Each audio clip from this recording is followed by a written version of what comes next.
All right, so here's the plan. We're going to grab a whole bunch of these pots. We're going to connect up miles and miles of cabling. And we're going to transfer all of the stuff over to our storage network. Nah, we're just going to do it all wirelessly.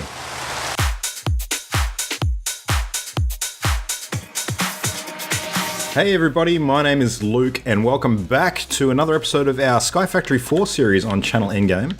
And today, what do we got on today? So just a bit of a recap from last session. I've got a bit of the automation back happening now, so we're going to need a bit of gold and iron moving forward. Iron, always with the iron. So I've set up a chest and a hopper for each of those two metals to continue feeding into our melter here. So you can see I've got the redstone clocks sort of ticking off and getting that gold smelting happening sort of automatically.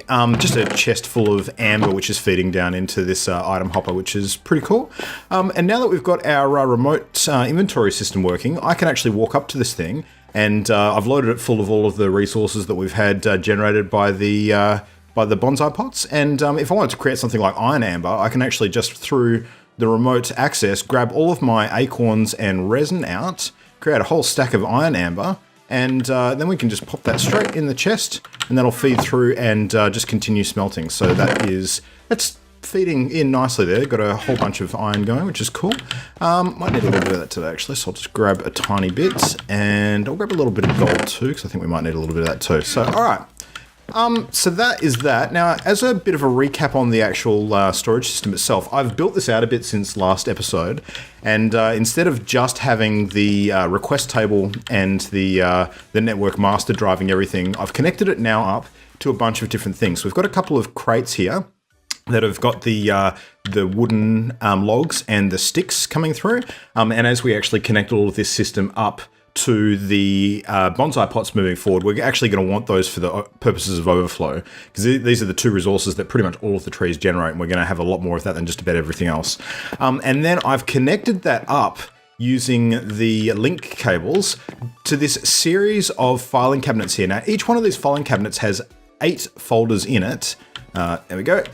Filled with each of the different types of resources that each of the bonsai saplings create. So here we've got all of our dirt and petrified parts. We've got bone and clay, gravel and sand, cottonwood and coal, tin and some sorted bits and pieces, iron and lapis, and so on and so forth. So heaps and heaps of these filing cabinets, and I've actually left a bunch of them blank for the purposes of some of the bonsai pots that we haven't filled yet because we haven't created the saplings. So we'll actually work on a few of those today.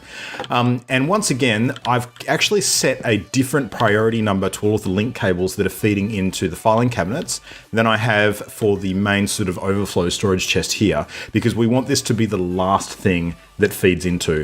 First priority, we want all of the stuff to go into the cabinets first, and it'll only feed in the items that the cabinets are set up to hold, and then everything that isn't covered by those cabinets will end up going into either these crates if it's logs or sticks, or if it's assorted miscellaneous stuff, it'll end up in this big chest here. Now the thing is that you'll look in the chest and you'll see there's a whole bunch of miscellaneous sort of items here that aren't covered by what we've got in the filing cabinets, but there's still a heap of the oak wood and the sticks. And the reason for that is because we've actually hit already the maximum storage capacity of both of these crates. So we've got 64 stacks of 64 and 64 stacks of 64 in both of those already. Now, that's a problem. So we're going to have to do one of two things, probably both actually. We're going to have to upgrade the capacity of those crates, and we might actually have to look at installing a void overflow enhancement to them. So these are actually covered by our advancement table here. So if you look, we've got under the age of storage, the crates that we've done so far are just the basic wooden ones, but you can actually upgrade that to the metal ones and we can get the metallic crate advancement. Same for the barrel. And there is actually a shipping container as well. And the big difference with the shipping container is that actually allows us to insert blocks that hold items or things. So but I think we might actually do the metallic crate update now because that'll give us a bit more capacity. We can increase that further with some of these additional upgrades as well. But the one that we really want is this one. This is a void upgrade. Basically what that does is that anything that exceeds the storage capacity of that container, instead of feeding into elsewhere, like that big sort of mixed chest, instead it's going to dump it in the void. Because we don't need that much stuff. Like once we get past a certain point of wood and sticks. We're not going to need thousands more, so there's no point. So let's have a look at what we actually need for that upgrade. Now, we don't have to go to the crafting table anymore. We can just use the remote. So, okay, so we want to have a look at the metallic crate. So actually, we'll search here. So we go crate, and here we go. Here's the metallic crate. Now, the metallic crate's pretty straightforward. We just need a wooden crate, and we need a bunch of these iron plates. Now, the iron plates, do we actually have any of those yet? I don't think we did. Interesting. No, we don't. Okay, so in order to get these iron plates, we're actually going to have to build another device to take some iron and flatten it. Now, we could actually cast it. So we could actually create a plate cast and actually cast it by melting iron into it. But in order to create a plate cast, we actually need a plate to begin with to get the shape. So we won't do that. The other options are, we've got an enrichment chamber. We're not quite up to that yet. Forging hammer is pretty easy though. So we can use a pressurizer or a forging hammer. I'm going to build a forging hammer because a forging hammer is actually not too tough. So in order to build a forging hammer, we actually just need some logs, some slabs, some stone, and some sticks. And I believe that we've got all of the materials for that. So there we go, there's a forging hammer. So we can just move all of the stuff straight from our remote access storage into the grid, create a forging hammer, bam, there we go.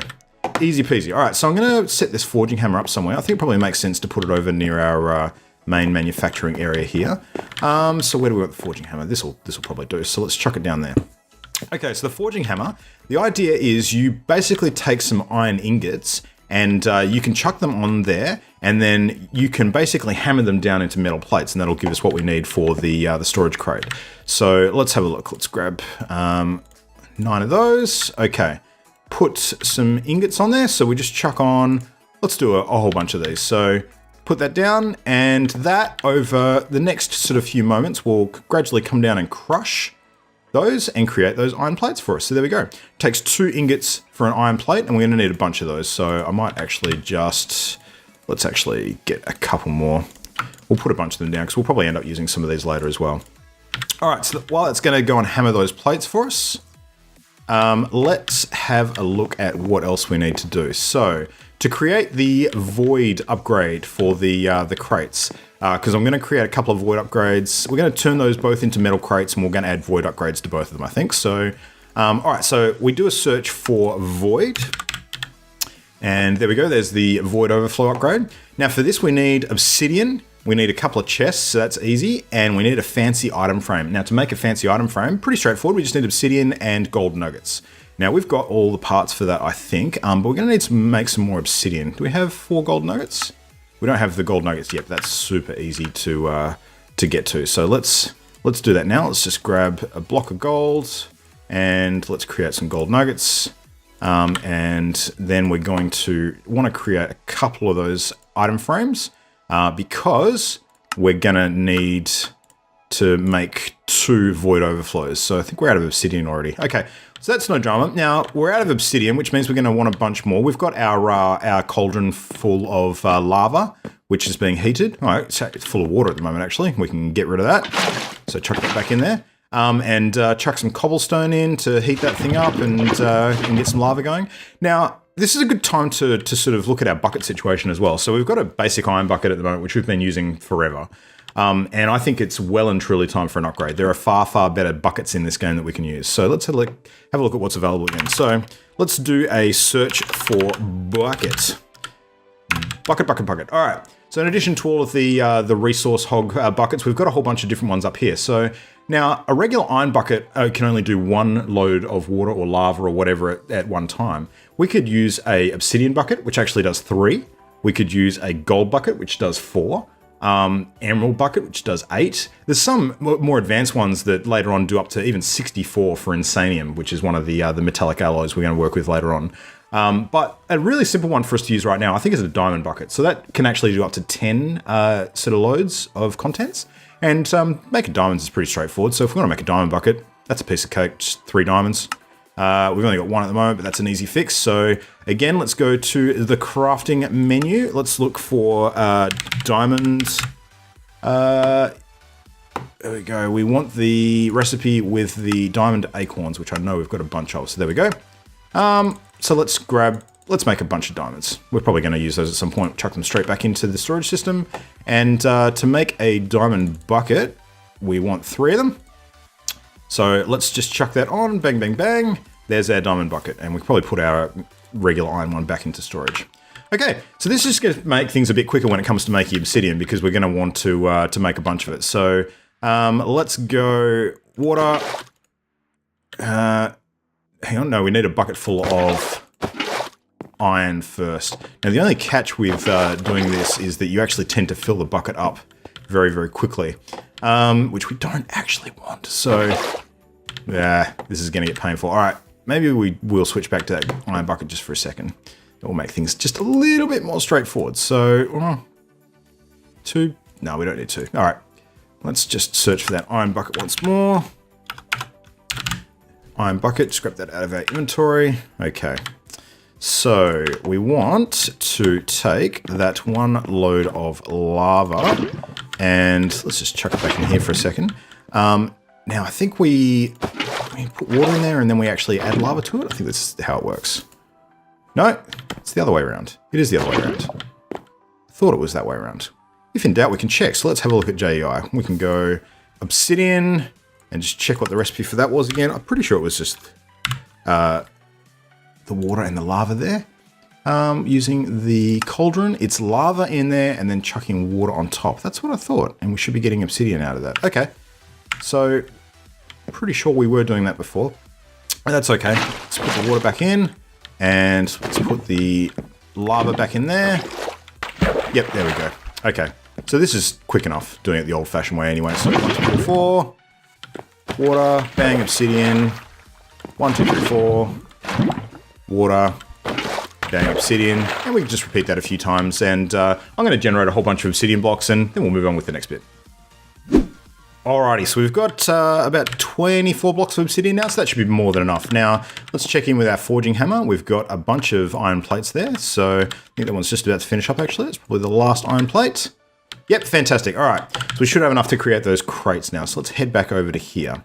So looking back at that crate recipe, we're going to need some chests. I think we might have, we've got one there. Creating a bunch more chests is going to be pretty straightforward. So once again, basic chest recipe. Yep, piece of cake, bang, bang. Yep, that should be enough. We needed a couple more crates as well. So I'm a bit loath to use the ones that we've already got because it would involve basically chucking all of the contents out of them and we don't really want to do that. So let's go and just create a couple of freshies because they're pretty straightforward. So a couple of wooden crates. Yeah, one more. All right. There we go, and let's just create a couple more chests as well. So bang, bang. Okay, so the recipe for the metal crate, we've got the wooden crate in the middle, and then we've got a bunch of iron plates around the edges. So we're just going to create 1, 2 of those, which we have all the materials for. So bang, was that right? No, so it was the crate in the middle. There we go. All right, so we've got 2 metal crates now. Now, the first thing I want to do is to actually feed all of the contents from these wooden crates into the metal crates. So probably the easiest way to do that will be just to place the crates down, and then we're going to move move the wooden crate on top of the metal crate, just feed everything in with a hopper, which is pretty straightforward. So let's just do that. Grab ourselves a couple of hoppers. So I think we've got a couple of crates left over, a couple of chests, I should say. Iron ingots. Actually, we'll do that first. Let's grab a couple of stacks of iron ingots. There we go. Bang, bang, bang, bang, bang, bang, bang, bang, bang, bang. All right, couple of hoppers. Very straightforward. Okay, so with a hopper on top of... Well, no, not in the crate. We don't want the hopper in the crate. There we go. All right. We want to put the hopper on top of the crate. No, not in the crate. On top of the crate. It can be a little tricky when you're starting to work with the shift key. So there we go. All right. On top of the crate, and we're just going to move these suckers over. So can we pick up the wooden crate? Please tell me we can. If we can't, that's going to make things real difficult. Oh no, of course, because there is a shift interaction with them. So that's going to make it really hard. I think we've just wasted our time. We're going to have to bust this thing. Or no, actually we can just bust the storage cable underneath and do it that way. All right, so if we grab the hopper and we grab the crate. We're going to have to do this the slightly harder way. So let's grab the metal crate, chuck it down next to that one, grab the hopper, and just make sure that it's feeding in from the side. Is that going to work? Please work. Oh, it's gone inside the crate again. This is so frustrating. All right, one more time. Come on, there we go. Okay, so that's feeding into that crate now, and yep, that's filling up. Perfect. So we're just going to repeat that and get the other one to fill up, and then we can upgrade it with the void upgrade and move it over. So there we go, and let's just chuck that metal crate down, and we can feed everything over lickety split. All right, brilliant. Okay, now while those are filling up, let's have a look at those void upgrades. So do a search for void once again. And we had the obsidian, the chests, and the fancy item frame. So we just want one more fancy item frame. And now we need a couple of chests. We might need a couple more. So let's just do that one last time. Oh, obsessed chest. All right, a couple more chests. And then I think we've got everything we need. So let's grab that void upgrade. One. And chest, obsidian, and there we go. All right. So with this void upgrade, we can basically just chuck that into these crates. And you see it has a little symbol to the side there which shows that it's got the void upgrade. And now anything that fills up in those crates above what would normally be acceptable for the size that it is will get thrown into the void. So that's going to take a little while to fill up. In the meantime, let's just have a look at the rest of our setup and talk about what we're going to do next. So our current primary method of resource generation, of course, is the bonsai pots, and we've got those growing automatically. But in order to actually put all of the contents from those pots and the chests underneath into our storage system, what I had to do is to actually go to each of these chests manually and basically chuck all of that stuff into my inventory and then open up the remote inventory using the remote, and then chuck it all back into our inventory system. Now, that kind of is a bit time consuming. It's not ideal. In order to do that repeatedly and actually go around to each of these chests and throw things in my inventory and then throw it back into the storage system, it kind of defeats the purpose of having the whole thing be really simple and easy to use. We want to automate it a lot more. So what we really need is a way to transfer all of the contents of these chests into our inventory system remotely, hopefully wirelessly. And that's what we're going to focus on today. So wireless item transfers. Now there is a really, really cool part of the cyclic mod that allows us to do wireless transfers of items, of liquids, and of power. And we're going to have a look at those parts now. So onto the crafting grid via the remote. Let's do a search for, what was it? The node. We want to do a search for some of the nodes. All right, so here we go. We've got the transfer nodes for items, we've got the transfer nodes for energy, and the transfer nodes for fluids. Now, the recipe for each of these is not too hardcore. We've got the item one we can definitely do now. That requires diamonds, block of gold, iron bars, which we can make easily, and redstone comparators, which we can definitely create right now, because we've got the redstone and all the parts required to do that.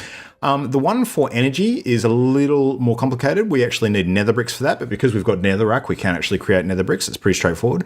But we don't actually need the energy transfer node just yet because we haven't started working on power supplies. So we can leave that for now, even though we would be able to craft it. Now, the fluid transfer one is a little trickier because it requires prismarine.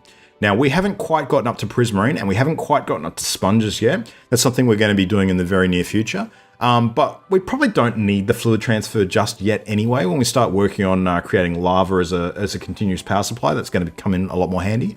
But what we really want today is the item transfer node. Now, I'm just going to create one of these to begin with because the first most obvious thing to put it on, I think, is actually going to be our cobblestone generator over here.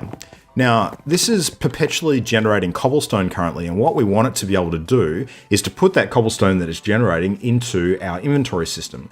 But again, we're going to have to put it into a crate with a void upgrade so that once it starts generating, it doesn't just endlessly do it and fill up all of our inventory. We actually want it to sort of stop at a certain point and throw the rest of it into the void. But we can replace that crate with the transfer node and then get it to feed straight into our main inventory system, which is going to be really handy. So let's do that. I am going to create one of those transfer nodes. So item transfer node. We've got the gold blocks and everything. I don't think we've got the iron bars in our inventory yet. So let's just chuck that in. We need to create some redstone comparators. So let's do that now. Now we're missing the redstone torches. So let's make a few of those. Actually, we could probably just create a bunch and chuck that straight in. Actually, we might be running low on redstone. Let's actually create some more redstone while we're at it. So redstone, we should have plenty of the acorns to be able to do that with. So let's just create a full stack. Actually, let's take that out. I'm gonna actually break down that redstone into the dust because we're gonna want some of that in our inventory as well. Let's just create a whole bunch of that actually and just chuck it all back into there. All right, so that is that. And now that should give us enough to make a couple of comparators. So 1, 2, 3, we need a fourth one ideally. So let's make some more redstone torches. Actually, in order to do a comparator, let's just make a bunch more of those redstone torches. There we go, 64 more torches. Chuck that into there. One more comparator, and there we go. All right, so we should have enough now for that transfer node. So item transfer node, got all the parts, yep. Let's grab one, let's grab two. Perfect, all right. So that item transfer node, I am going to replace the crate with that. But before we actually have it working, we need to point the transfer node to somewhere. So we actually need to be able to say, this transfer node is going to transfer all of the contents that feed into it to this particular location. And in order to do that, we create a thing called a GPS. So GPS, again, very simple to search for on JEI. So the GPS marker saves the location of a block, and then we put that marker inside the item transfer node. So to make a GPS, all we need is paper, stick, and blue dye, light blue dye. So in order to make some light blue dye, we just need the lapis and the bone meal, which is pretty straightforward. We should have a bunch of that. So let's grab some of that, chuck it in there. And let's see how many GPS markers we can make. Oh yeah, heaps. So let's grab 7 of those because we're going to use a bunch of them in future too. So I'll just keep one of them there with us for now and put the rest back in the inventory. Now the GPS marker needs to point to somewhere. So we actually need a location for us to be able to feed into this system. Now we can feed directly into one of these containers, but these containers are designed for overflow at the moment. We don't actually want them to be the first point of contact when it comes to feeding things into the system. We want that to be where stuff gets sort of output from when it's in the system. It gets forced out into those containers. So probably the smartest thing for us to do would be to create another storage chest. So all of the cobblestone coming from the generator, we can probably just use a regular chest for now, and I'll swap this over later. Because we don't need something with a massive amount of capacity because it's just going to feed straight back into the storage system. So let's grab a regular wooden chest and we'll put that down. I am going to put this, where do I want this to go? I think I'm just going to chuck this immediately above where our system is currently. So let's give it a bit of height. I think I am going to... I'm going to grab a block of cobblestone just as a spacer. So let's get that now. Just a single block of cobblestone. I'll grab a few. We can use that for general building. All right, so cobble. We'll just chuck that above this. Above, I said. There we go. Okay, and we'll put the chest on top. There we go. And then we're going to join that chest up to the system using one of those item transfer link cables, storage link cables. So there we go. Now, let's put the cobblestone in there. And that is going to be part of our inventory. And we want to actually have the GPS point to that chest. So if we have the GPS in hand, we hold shift and we right click on it, you'll see it saved that coordinate location. So that GPS is now pointing at the chest. And if we go across to our cobblestone generator and we put down the item transfer node, on top of that cobblestone generator, the node is going to start gathering all of the contents of that generator as it forces it out, and it's going to direct it to where we have put the GPS marker pointing to. So we chuck a GPS marker here. We can actually detect what it's pointing at. So it's pointing out a chest. So there we go. And now everything, while that's on, is going to transfer to that GPS marker. Now we can actually put additional GPS markers in there as well. So if we wanted to feed cobblestone to a whole bunch of different locations, we totally could. But at the moment, we're just going to put one there. So that, if that's working correctly and we walk over to that chest, it should actually be filling up with that cobblestone. So let's have a look. And we can see, yep, there we go. So all of the cobblestone being generated from that cobblestone generator is wirelessly being transferred now over to this chest, which is fantastic. And because that's connected up to our storage network, we should be able to see, if we look at the cobblestone in our storage network, that's actually ticking up as well. It's now part of the network. So the end goal here is we actually want to get a network of those item transfer nodes connecting up to the chests under each of these sapling bonsais, and then that way all of the contents of those chests will be feeding into the network and we can access it remotely from anywhere. Perfect. So I've got a bit of work to do. I'm going to create a bunch of those GPS and transfer nodes. I'm going to do a little bit of a setup, and when we come back, I'll show you how this is all going to work. Alrighty, well, I've just rigged up a bunch of stuff, so I think we've got this pretty much sus now. Okay, so our hopping bonsais here, I've previously arranged into 11 rows of 4 double bonsai pots. So because there's 11 rows, what I've done is, looking back over at our storage system here, I've set up 11 of these massive chests we've made out of the chest builder.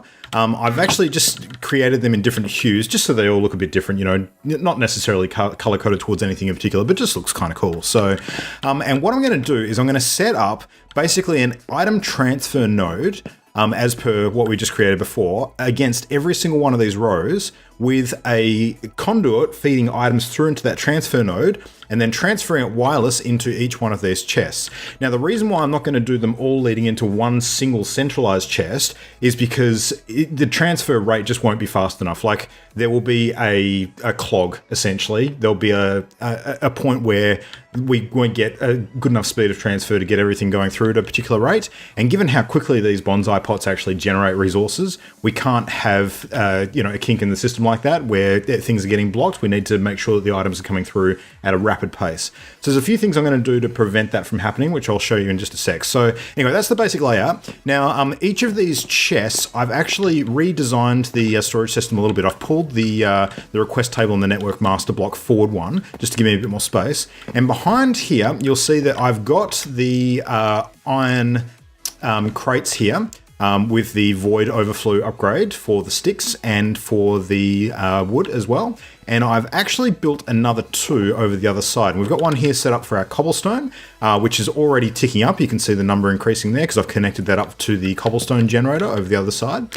So the GPS location for that is currently pointing at this. And I've got another empty one here with a void upgrade already installed in it. Now, I'm probably going to use this for something else later. I don't know what yet, but I've just got it set up and ready to go. But I haven't connected it at the back yet, because as soon as I do, one item of some sort is going to drop into it, and then it's going to lock that crate to only be taking that item type. So for now, I've just left it disconnected. But connecting all of the other chests up here, instead of using the purple storage link cables, instead I've got these red storage import cables. Now, the big difference between the two is that when you have a purple storage link cable connected to a container, the network treats that container as part of the network. So if things get inserted into the network, they'll output to that container in the priority system as per how you've set the priority number on each of these different cable joins.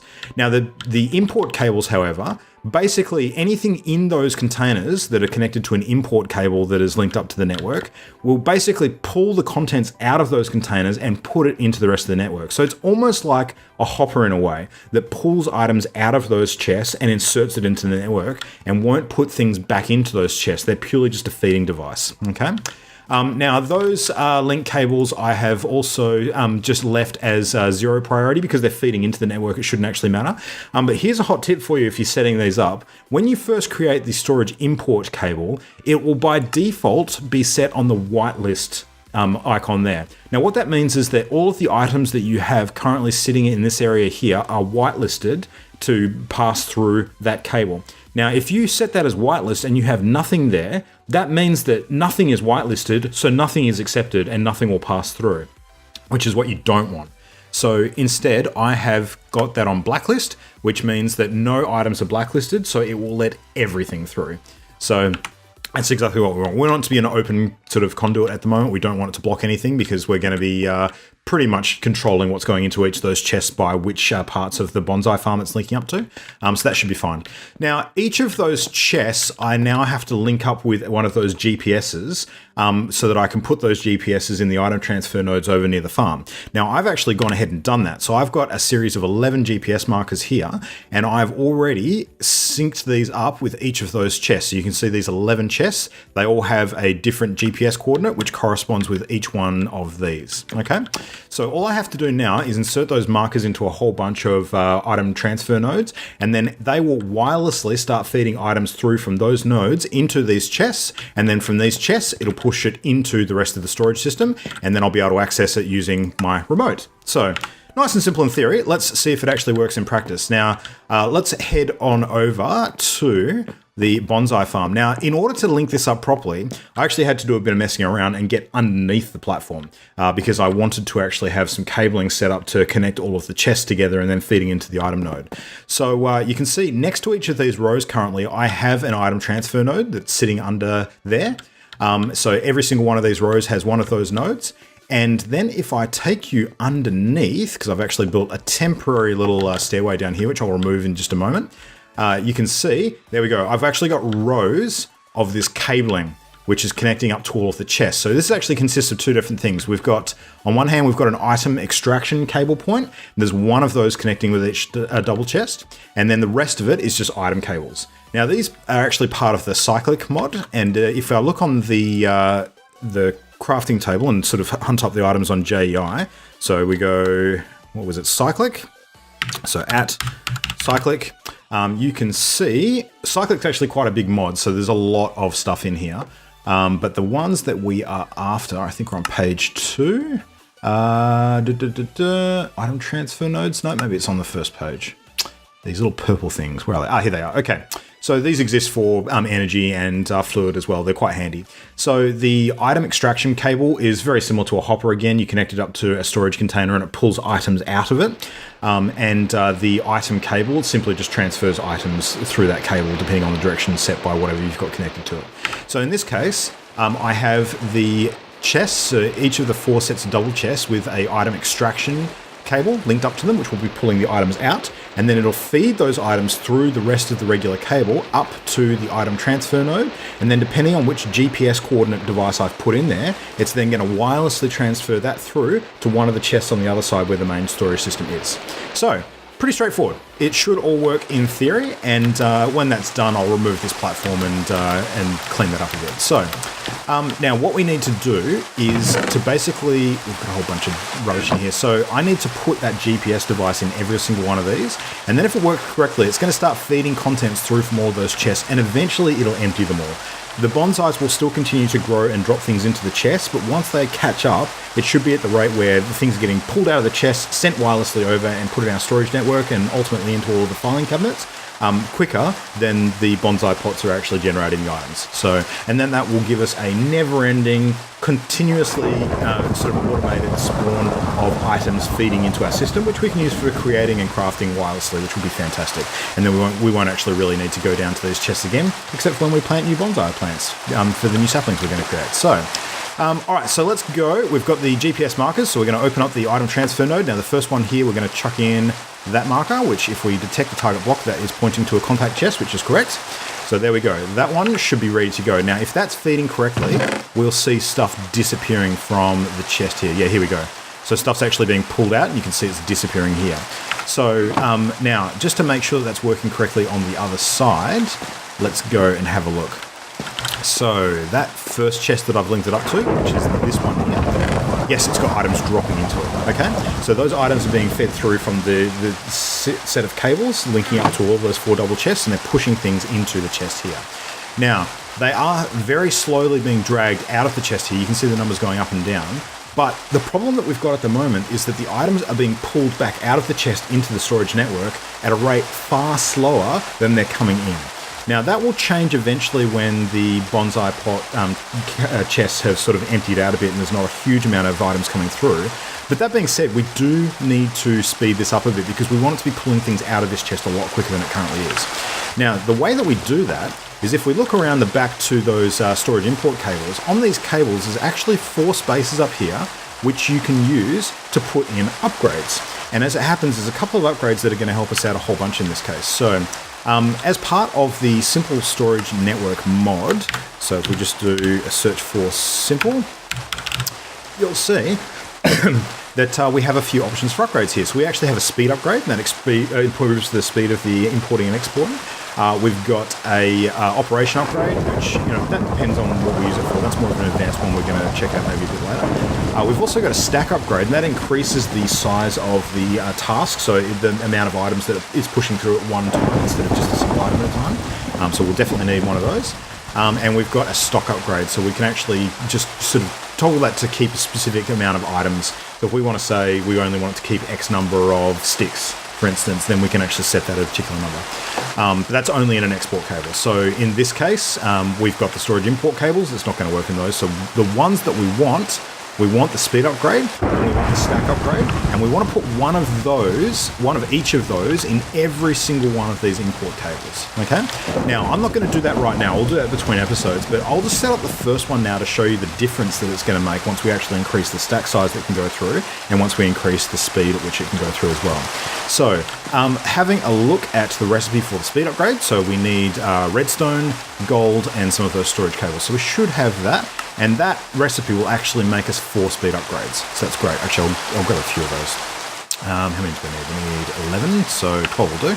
So if I go and add that speed upgrade, so we just want one of those, chuck that in there, and that will increase the speed at which things get exported from the chest. So there you go. As soon as I put that in, it's caught up already. So it is now fast enough. Oh, hang on. No, that's the wrong chest. All right, hang on. Let's try that again. Let's try with the actual correct one. So there we go. All right, increase the speed at which it's going to import those items into the system. All right, it's going a bit quicker now, but not quick enough. What we really need to do is to put the stack one in there, because then it'll start dropping out full stacks of items instead of trying to do it individually. But that is definitely helpful. Okay, so let's look at the next upgrade, which is the stack upgrade. So for that, we need blaze powder, we need the storage cables, and the box of redstone. Now, I'm not sure if we've got enough blaze powder. Let's find out. No, okay. So in order to get blaze powder, we need netherrack, and we need to put it in the crushing tub, and we'll get blaze powder out of it. So, have we got netherrack? That is the question. If we don't, we'll have to create some. So, netherrack. All right, now we've got a bunch of netherrack acorns and netherrack resin, so we should be able to create it. So the standard recipe for netherrack, of course, is using the combo of the acorns and the resin. So I'm just going to create a stack of that now, and we'll take that up to the crushing tub, and we'll get ourselves some blaze powder. So there we go. Let's just crunch a whole bunch of that stuff. Blaze powder galore, and we'll just stop on 12 for now. I think that should be enough. Okay. So grab the rest of that netherrack. Nice little pool of blood left behind there, which is awesome. Okay, and we can now, because we've got that blaze powder, we can now create that upgrade. So there we go, the stack upgrade, and we've got the blaze powder, so we'll grab that. Now, with the stack upgrade, that should make a big difference when we look at the transfer speed of everything coming through. So let's have a look. Now in that chest, you'll see, yep, that's made a big difference, and eventually that will catch up. Yet, see, it's actually starting to catch up and go through full stacks of items. Okay.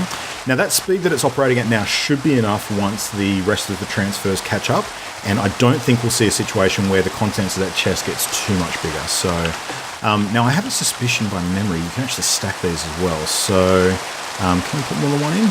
Maybe we can. Let's actually have a look. Is that going to do it any quicker? No, I think it can only take one of each, but that is still going to be good enough. We'll save the others for the other chests. So let's just put the stack upgrade in that one as well. We'll just upgrade a couple of these others too while we're here. So speed upgrade, stack upgrade, speed upgrade, stack upgrade, and we'll do the others later.